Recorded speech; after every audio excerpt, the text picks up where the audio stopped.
And a good morning. Welcome. It's Martin, Jeff, and the Farmchick coming to you high atop the Eagle Building in beautiful downtown Goodland. Our show is being brought to you by Eckland Insurance, LLC, Northwest Tech, Elliott's Home Furnishings, the Goodland Sonic Drive-In, and The Insurance Agency. Ladies and gentlemen, it's spring break, so we brought in our spring break specialist, Ron Schilling, the Cow Guys. No spring break for the weary, is there? The other two are gone, but I'm still around. Hey, you know, when I hear this music, I think of WKRP and Les Nessman with the Ag Report. That'd be music he'd play. Les Nessman,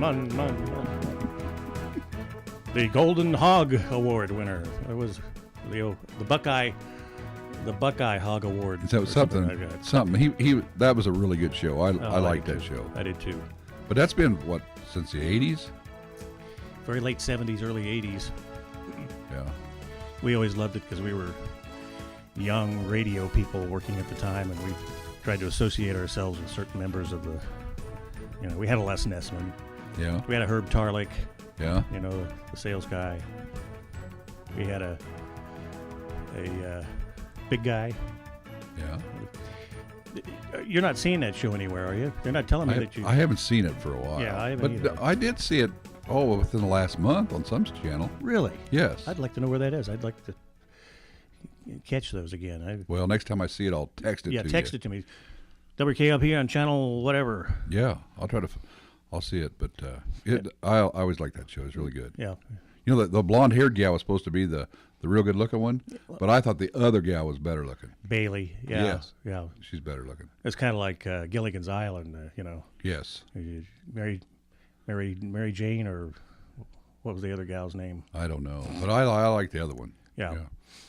Bailey. Yeah, we had a Bailey, working at the radio station. We had a... So anyway, those were the days. Ladies and gentlemen, it's the Cow Guy here with us on the show this morning, a show about nothing. Well, you were just talking about the spring break thing, and this might be someday I'll probably be considered a very bad parent because I never took a spring break. We didn't have spring break when we were in school. We didn't do that. No, not you had Easter. You got maybe the day off before Good Friday, and that was it. Yeah. That was your spring break. But then my kids got into school. This is what their spring break was. It was a week for me to go get a bunch of fence built. I had a whole bunch of extra help for a week. Well, and what do your kids say they did on their summer vacation? Harvested wheat, tilled the corn, fed the cattle. Yeah, so probably 50 years from now when they're talking about that, their grandkids will think that great-great-grandpa was a really bad person. Didn't let his kids go do anything. But that's the way it is. When you and I were in school, they didn't have spring break, did they? No, that's what I was saying. I think we might have got the day off before Good Friday. Okay, I thought you were talking about, if they did get their time off, you had them stay on the farm. But we didn't even get the days. The schools did not take the break. No, they never took a break. But, and our little break was always around Easter. You could always get Good Friday off. Right. And maybe a day or two before that, but that was about it. I would have loved that as a kid to have a whole week off, but I don't know when that ever showed up. You were on the school board. When did that start? I don't remember. I don't remember when it was.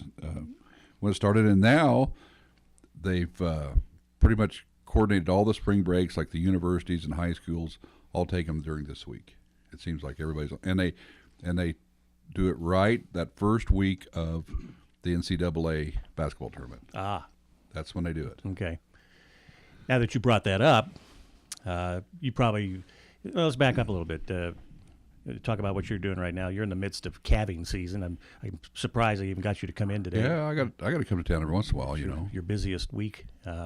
That's going well. You say you're about half done. Yeah, we're about half done, and it's been beautiful weather. In fact, the boys and I was just telling them about reading the article in the paper about in 1977 on March 17th was when we had a huge blizzard out here, and I vaguely remember it, but I remember it was bad. I remember we used to get a lot of snow in the 70s and the 80s. I mean, big snows.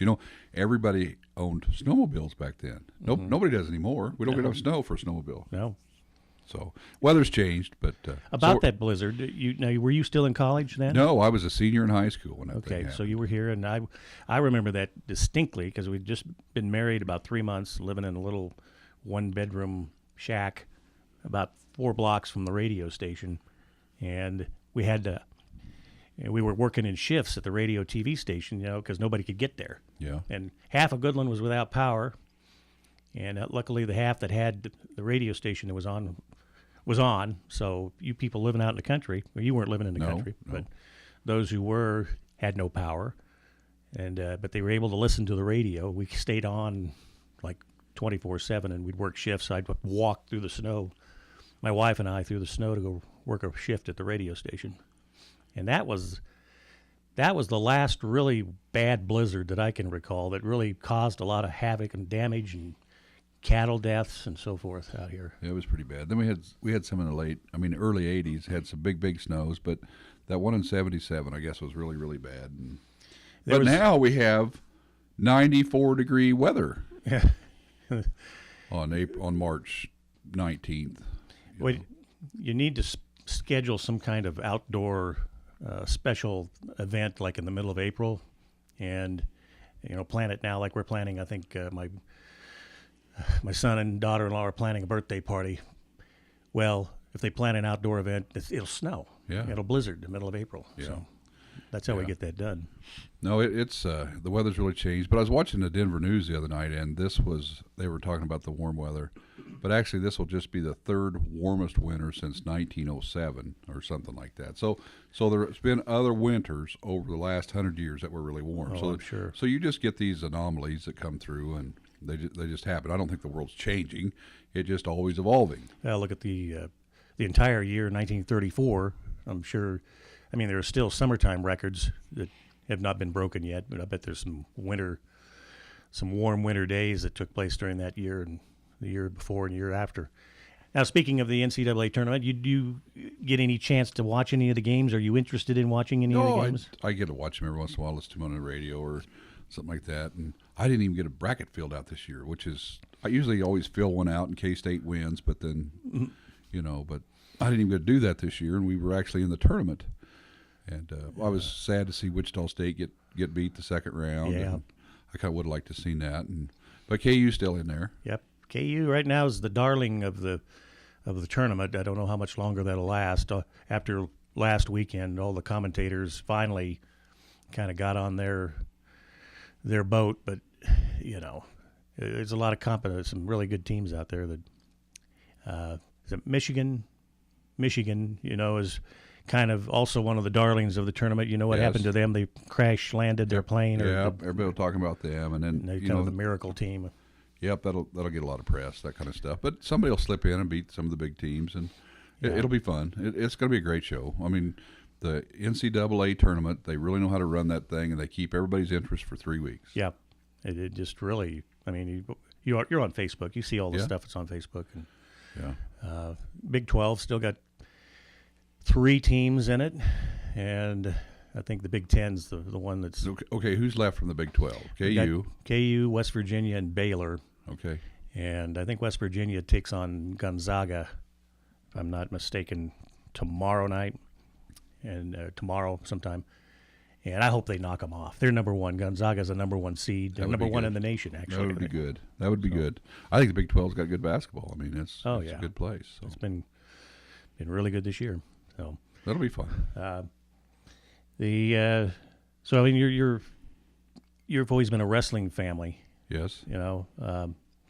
I got a couple of my kids. They're kind of have married into wrestling families. That's good. And so, you have any advice for them?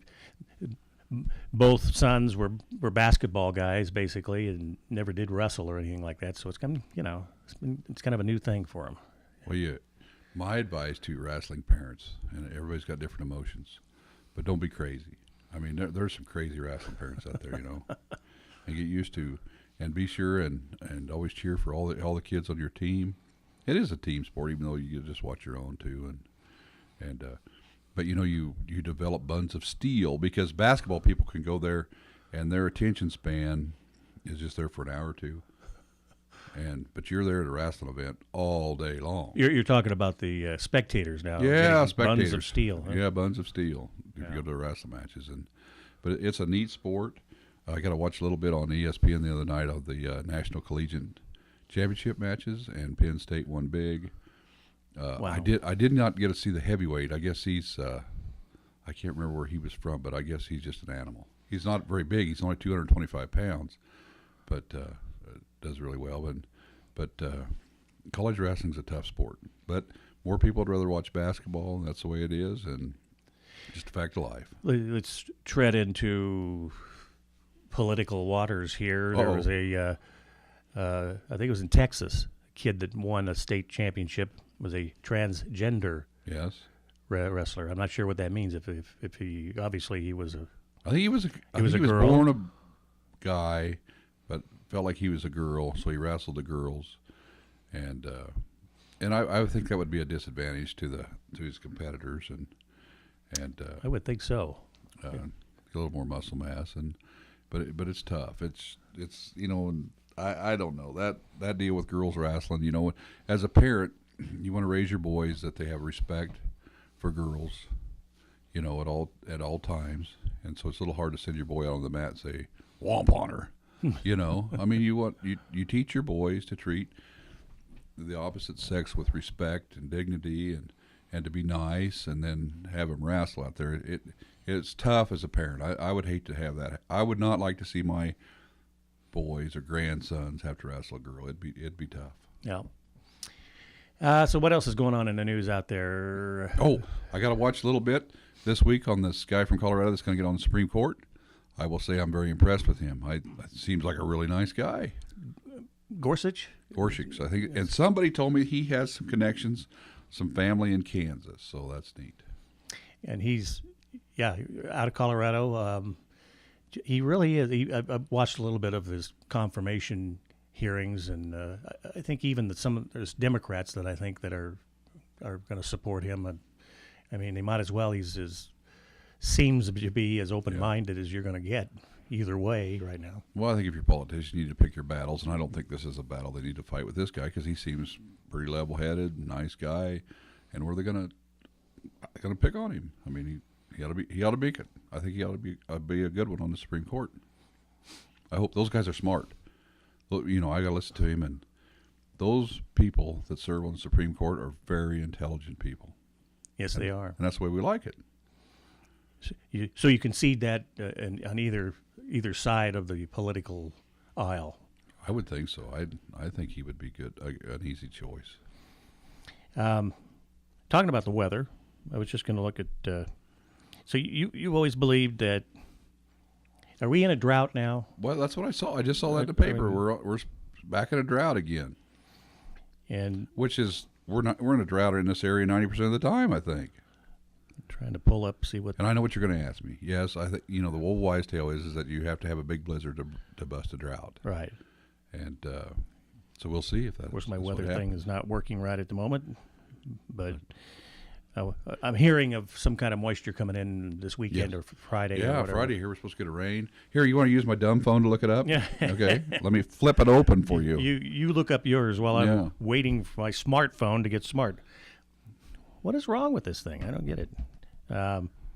Yeah, we're supposed to have a good chance of rain or moisture coming in Thursday evening, Friday, somewhere in that range there, and so that would be welcome. It would be really. The wheat is awful big, Marty, for the for March. For this time of year. Yeah, for this time of year, it's pretty big, and it's sucking up a lot of moisture, and it also spells danger if we start getting some moisture and it gets too far big. The freeze. You worry about a freeze.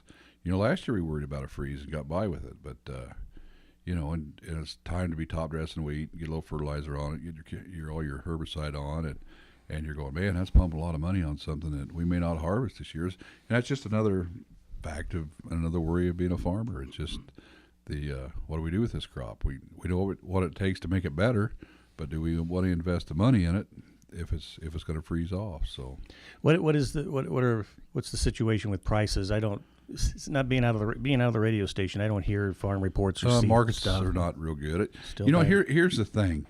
Wheat right now is around $3.50, something like that. I don't know. I don't have exactly. I'll vary a little bit here, but that's about what it was. Back in 1975, wheat got up to $5, and a new pickup cost $5,500. Now wheat's $3.50. in 2017, and a pickup will cost you $50,000. What about that top dressing you were just talking about? How does that compare with 1973? Back then we didn't do that top dressing like we do now. I mean, the farming practices have changed, but it just costs so much more to produce an acre of wheat. Now back there in the 70s, there was people that could get 50 bushel wheat, and so we really haven't increased the yields that much on wheat. But there's a lot of grain in the country. The whole world's producing a lot of grain, but the price of the raw materials is cheaper or just as cheap it was in the 70s, but the price that you pay in the grocery store is a whole lot higher than what you paid in 1975. Oh, yeah. Even more percentage-wise than, in proportion to what the farmers get. Yes. You've got that great loaf of bread thing you do sometimes. Yeah, yep. So. Okay, so it says 90% chance of rain on Friday. That would be good. But we're at the point out here where I'm not going to believe it till I see it. Right. I think we're always just right on the edge of it. Oh, we always are. We always are. But, and it really, let's talk a little bit about the fires. I don't know if you knew any of the families that were affected. There were some ranches down in the southwest part of the state that lost some cattle, and there was some life lost in the Texas Panhandle. You had that tragedy on top of the way things are going with crops and so forth, and it's a tough time here in the high plains for farming. Yes, I saw the pictures, and we know one family that lives down there, and it just looks horrible. I mean, and I learned something. I did not realize until this fire hit that cattle have no sense of fear of fire. Now, a horse will, it'll run, but they said those cattle just stood there. They did not get out of the fire. They just actually stood there, don't have a fear of fire. And of all the years, as young as I am, I did not realize that till this fire. So does that concern you a little bit? You've got cattle out in pastures, I assume, right now, and we're in that part of we're part of that world where the fires could take place. Yeah. And I did not realize that cattle had no fear of fire, and so but you got to learn something new every day, and I did on that. So there's really not a whole lot. If a fire like that comes in so fast, they talk about that, and of course you get overcome by the smoke, and you don't know where you are, and you can't get out, and only advice I have that I told the kids, and if a fire comes like that, you're not going to save anything. Just get out of there. You're not going to be able to save it, and so just worry about yourself and your family, and get them out, and come back later, and we can always rebuild. I see, especially on Facebook, I saw a video of somebody standing next to the interstate watching truckload after truckload of feed. Yes. That I don't know if that's donated or if they've sold it to people, but no, I think the majority of that stuff's all being donated, and people are hauling in. And I mean, farmers and ranchers are wonderful people. They always like to help their neighbor, even if they live in another state. But they said one of the biggest problems they're having with that, to get that hay there, the tractors burned up that they used to load them with, to unload the trucks. They was having a hard time finding tractors to unload all those trucks, and then to get it out to all the ranchers that need it. They may not have any equipment to feed it now because it may have burned up, and the fences that they've lost, and it's just going to be devastating. And but this fire, as bad as it was not really covered in the national media as much as if it would have happened on either coast. The Denver news, if they have a 20-acre fire out there, they'll spend 5 minutes talking about it on their TV station. Yeah. And here we had this huge fire. I think Clark County, down there around Ashland, there's 600,000 acres in that whole county, and 400,000 acres burned up in that one county. And received very little press. My son, as part of his job, flew to Illinois to do some work, and he flew over some fires, and from the sky, there was just nothing like he'd ever seen anything like that before. So it's something that, you're right. It was we heard a lot about it here in our own territory, but the billions and billions of dollars that have been lost as a result should be big news. Yeah, it should be. It's kind of our Katrina kind of situation. Yeah, it would be like a Katrina. I mean, it affected a lot of people in a huge area. And I got to hear one story about a guy who flew into Denver, on the big airline jet. And as he's going across Kansas, the pilot came over and says, "Look out your window. The whole state of Kansas is on fire." I mean, that's what it looked like. It was flying to Denver. That it was just burning up everywhere. Yeah. And there hasn't been any moisture since those fires. No. So the hazard, well, there is no hazard to where the fire's been burned, but I mean, there's still a lot of places that didn't get it. So the danger is still there, and we can hope that this rain coming. Yeah, the rain would help Friday. a lot with fire danger, and just it's a good rain. I always say is a great attitude adjuster. It always makes everybody feel better. Oh yeah. Rain's a good thing. Yeah, I'm getting ready to garden, and even the garden's dry, and the yards people are watering, talk about doing things early. People are turning sprinklers on right now, which they wouldn't do for another month probably. No, and we still got some more cold weather coming in, and it'll come back. It'll always change back. So okay, well, you want to do a rain dance? Somebody does a rain dance out there. I'm not sure who that was. Maybe it's Curtis. Could be. I don't know. He does some kind of rain dance. Whoever it is that does it, do it now. Do it often. Yeah, people are washing their pickups trying to make it rain. Absolutely. And, trying to get a few things Schedule a barbecue with a whole bunch of people tomorrow night. That would work. And so we can have rain. Or snow. Snow would be best because it... I like rain. Yeah. Well... I don't have to scoop rain. Yeah. Well, it's probably safer for the livestock, obviously. Yeah. No, any moisture would be great. It'd be some really good stuff right now, and a little cooler temperatures slow this week down a little bit. Everybody thinks, but we can't do a whole lot about the weather, so we just got to take advantage of the weather that we get one way or the other. So can't do anything about it, but we like to talk about it. Yes, we do. So get to work on that. Anything else to come before the club here today? I'm trying to think of something. I'll think about it later. That's that you and I need to discuss. Well, we're getting to that age, Yeah, we could talk. We're getting to the age to where when we get together anymore, we're talking about. You have a problem with this issue. I have I can't remember so and so's name. It's getting to be that way, and new technology. At my age, I just can't keep up with it. I mean, it goes so fast. That's something that I stay on top of because it's part of my job. But yeah, you got that dumb phone, and yes. you won't give in to it. No, but the government cannot track me with this phone. Now with your phone, the government knows where you are at all times. And I don't know if people know this or not. Everybody takes so many pictures and videos with their phone. All that stuff, as I understand it, is on the cloud. That's what I understood too.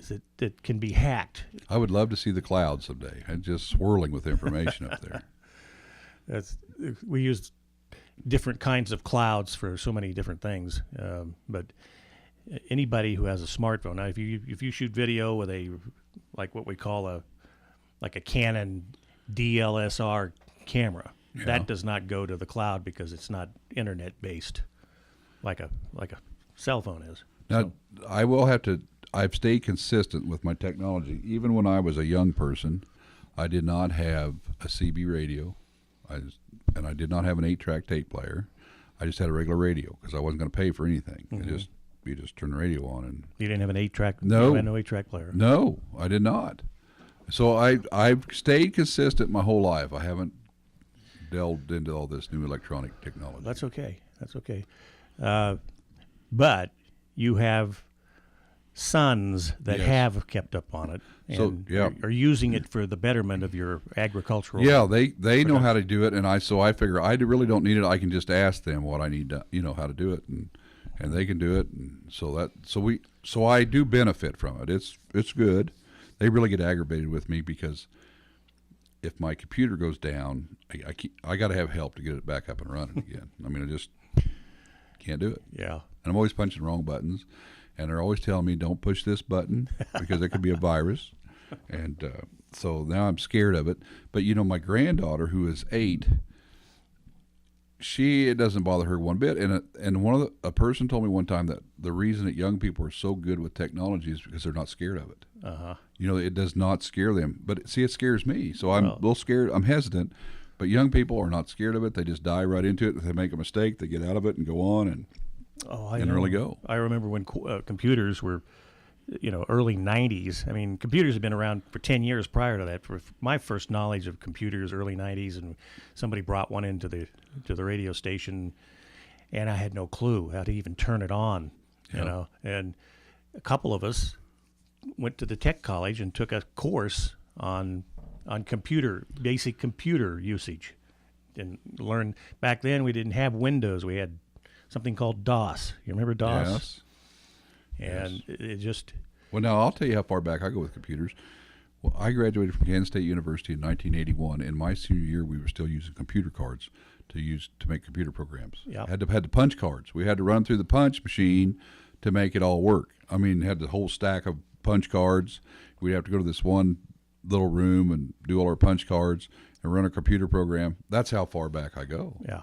Well, I remember those days in the early years of the tech school, vocational technical school, yes, as it was called, looking at those giant room-sized computers, and they were feeding the cards through them. Yep. Didn't know what that meant at the time, but now I understand it. But so you're right. That part about being scared, early 90s, having to learn that, and the fear of failure when you pushing the wrong thing or can't get something to work, you can't get into something, or you lose something. Today it's, these Apple iPhones are pretty much foolproof. Yeah, you can push the wrong buttons, but yeah, and you got to have passwords. That's the worst thing about it. You have passwords? No. I just flip my phone open. It just like this. You just flip it open like that. But it says a time right on the front, and it tells me the date and the time. So that's good. I like that. You flip it open, and you can just call people or text people, and my battery stays charged for up to 3 days, which is a neat option. But there's got to be something in your life where you have passwords. I've got dozens of on my computer, passwords. I guess I got to have a password, but it's... And your bank account, you got to have a password if you go online or whatever. I don't even have an ATM card. I would do everything in cash. That's okay too. I just don't like ATM cards, so I'm kind of in the dark ages. I'm okay. That's okay. But hey, it's been a blast having you here in the studios with us. It's been a wonderful spring break. Those two people that usually sit here missed out on a wonderful spring break in Sherman County, Kansas. Hopefully we'll get them back next week. Let's hope. We'll have a very special show with them here after spring break. That'd be great. With Martin Jeff and the Farmchick. Cow Guy, Ron Schilling with us today. Thanks for coming in, and happy calving. You've got a bull sale coming up. Mention that. April 7th? April 7th, we're going to have a bull sale. So we've been preparing for that, and that's going real well so far. Keep an eye open for information about that. Thanks, Ron, for coming in. And we'll be back again next week. Martin, Jeff, and the Farmchick brought to you by Northwest Tech, the insurance agency, Elliott's Home Furnishings, Goodland Sonic Drive-In, and Eklund Insurance, LLC on Eagle Cable Channel 10, KLOE AM Radio, and we stream from our Facebook page to the World Wide Web. Go like us on Facebook, Martin, Jeff, and the Farmchick.